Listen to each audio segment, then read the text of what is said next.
नासी breaking news वाखिंदासी वॾे वज़ीर मुराद अली शाह नए बल्दियाती तरमीम मुसवदे जी मंजूरी ॾेई छॾी आहे। ब्रेकिंग न्यूज़ वाखिंदासी तरमीमूं कुझु ॾींहनि में बल्दियाती ऑर्डिनेंस ज़रिए फौरी तौर लागू हूंदियूं।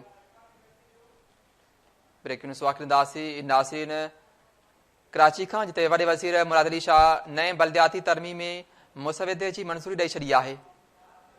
जॾहिं त तरमीमूं कुझु ॾींहनि में बल्दियाती ऑर्डिनेंस ज़रिए फौरी तौर लागू हूंदियूं। कराची जो मेयर KDA MDA ऐं LDA बोर्ड जो चेयरमैन हूंदो, जॾहिं त हैदराबाद लाड़काने जा मेयर या चेयरमैन भी डेवलपमेंट अथॉरिटीज़ जा एक्स ऑफिशियो चेयरमैन हूंदा।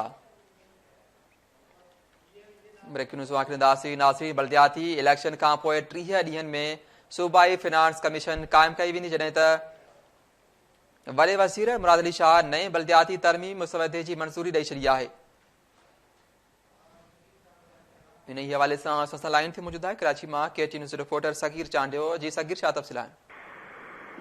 जी बिल्कुल, सिंध जे वॾे वज़ीर सैयद मुराद अली शाह नए बल्दियाती कानून वारनि तरमीमनि जी मंजूरी ॾेई छॾी आहे, जंहिंखां पोइ सिंध में बल्दियाती तरमीमूं कुझु ॾींहनि में बल्दियाती ऑर्डिनेंस ज़रिए जेके आहिनि उहो फौरी तौर लागू थींदियूं। इन हवाले सां जेको आहे जेको नओं तयारु कयल मसवदो आहे जंहिंजी वॾे वज़ीर मंजूरी ॾेई छॾी आहे, उन मसवदे तहत कराची जो मेयर जेको आहे उहो KDA MDA ऐं लियारी डेवलपमेंट अथॉरिटी जे जेको आहे बोर्ड जो चेयरमैन हूंदो। उनखां अलावा उन मसवदे तहत Sindh solid waste management board जो बि जेको आहे उहो चेयरमैन हूंदो। वाटर बोर्ड जो बि जेको आहे उहो कराची जो मेयर जेको आहे उहो चेयरमैन हूंदो। उनखां अलावा हैदराबाद ऐं लाड़काने जा मेयर जेके या चेयरमैन जेके आहिनि उहे डेवलपमेंट अथॉरिटी जा जेके आहिनि उहो एक्स ऑफिशियो जेके आहिनि उहे चेयरमैन हूंदा। बल्दियाती इलेक्शन खां पोइ 30 ॾींहनि अंदरि सूबाई फाइनेंस जेका आहे उहा कमीशन क़ाइमु कई वेंदी। मां खे ॿुधायां त ही नए बल्दियाती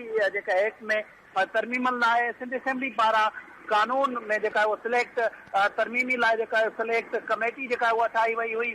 सिलेक्ट कमेटी जा जेके उहे केतिरा ई इजलास थिया। उन बल्दियाती कानून में तरमीमनि ते सियासी जेके पार्टियूं हुयूं उन्हनि जो पाण में इख़्तिलाफ़ न थी सघियो।